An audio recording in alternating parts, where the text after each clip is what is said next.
ఇది గ్రామ దేవత గంగమ్మ సన్నిధి, నమ్మిన భక్తులకెల్లా ఇదియే పెన్నిది.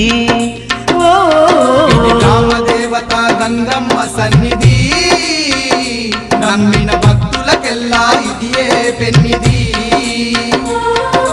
పవిత్రమైన క్షేత్రం గంగమ్మ పుణ్యక్షేత్రం, పవిత్రమైన క్షేత్రం గంగమ్మ పుణ్యక్షేత్రం.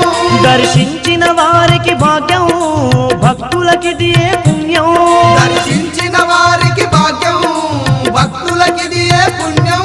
ఇది సక్కనైన గంగమ్మ పండుగ, గ్రామ ప్రజల